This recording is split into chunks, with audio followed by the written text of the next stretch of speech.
Alright guys, we're going to be doing some reviews today. This afternoon I'm going to be doing two whiskeys, one a Scotch, one a bourbon, and who knows, maybe later we'll be doing a beer, as the old John Lee Hooker blues song says. Anyway, right now we're going to be doing the Glenlivet, established in 1824 by George Smith. At the time, the Glen of Livet, I guess, was a hotbed for illegal distilleries, and he was the first guy to go legit and make a lot of money at it, and that apparently really pissed off everyone else in the little fraternity of illegal bootleggers, and so he had to go around carrying a pair of pistols to defend himself after that. This is a 12-year-old expression. They have 25, I think there's a 30 and a 15, if I'm not mistaken. This is their most well-known, of course. This is their basic expression. Comes in this nice handy little 375 milliliter bottle at the NSLC. Very pleased to be able to get that because I only had to pay $22 for it. That came out of the YouTube check I received. And after that, there was a couple beers, and that made up the rest of the $106. Spent $66, if you recall, on the Belvini.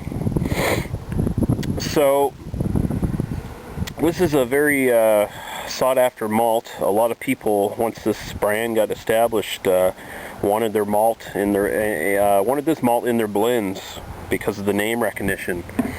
And we're going to get into it here. We'll be right back. I'm going to pour some. Actually, I think I could do that without a second take. There we go. A little wooden cork there, plastic on top, like you usually find. So we'll just pour the sucker right now. Just a little bit. Don't need too much. This one I don't believe you really need any water for. Has a reputation for being very, very smooth, very mild. It's a Speyside malt, so you're not expecting big peaty notes or anything like that. You're expecting more on the lighter, honeyed side, flowery, floral, predominantly oak wood and maybe sherry wood. I don't know if these ones were particularly aged in any sort of sherry cask. I doubt it. They would have probably mentioned it right on the bottle if it was. Alright, so she's a golden amber color. Nice legs on the side of the glass here. In fact, the legs on this are very quite oily, actually. A bit thicker than what you find in some whiskeys. 40% alcohol by volume, by the way, so 80 proof. Go right to the aroma.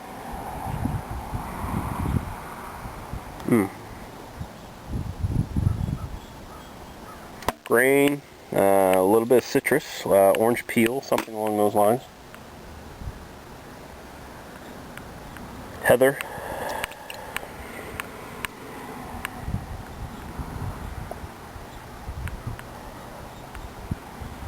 Honey and oak coming up in the finish. That's pretty much what I get. So right to the taste. Smells very smooth, by the way, very good.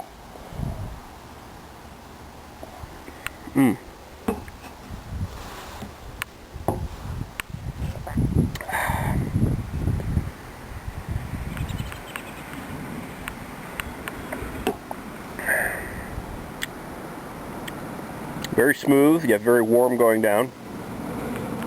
It's not overly complex or anything like that. There's a good complexity to it, but it's nothing special.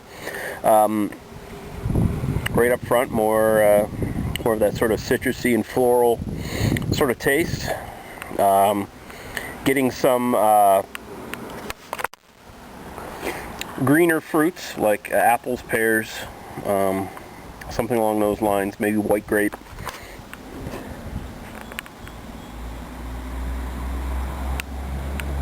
More heather, more citrus, and it finishes very dry. It's a very dry, it's a very clean finish actually. Most of the other notes just peter right away, and you just come up with this nice woody finish, quite warm in the back of the throat and going down too. So the alcohol isn't necessarily masked, but it works well with the flavors that are there. It's a bit sweeter than I tend to like in whiskeys, but it's not overly sweet. And it's nothing special. It's very, it's just very well done. It's very nice. Comparing this to the other Speyside I just did, the Balvenie, this is actually much more well balanced, and actually a lot more accessible. This might act like I was speculating that perhaps the Balvenie would be a good one to get into if you were trying to venture into Speyside malts.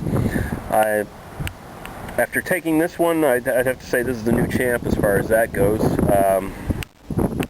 This would be the one to get into, especially price, $22 for a bottle that size. I can't even imagine how cheap that would be for, you know, many of the normal countries outside of Canada where the alcohol prices aren't retarded. I'm probably $15 or something along those lines, and that's a friggin' steal. That's a very good quality whiskey for a very low price. And I'm going to try to get my hands on some other Glenlivet expressions in the future, I think, because the promise here for better whiskeys as it ages it's pretty good. So yeah, it's you know, it's not a world beater of any sort, but it's a very nice and pleasant whiskey, one you can sip on and not have to think about too much, and quite thoroughly enjoy. So recommended, the Glenlivet. It gets a very good recommendation. So we'll see you again here soon, guys. We're going to be doing the Jim Beam Black next. So we'll be back.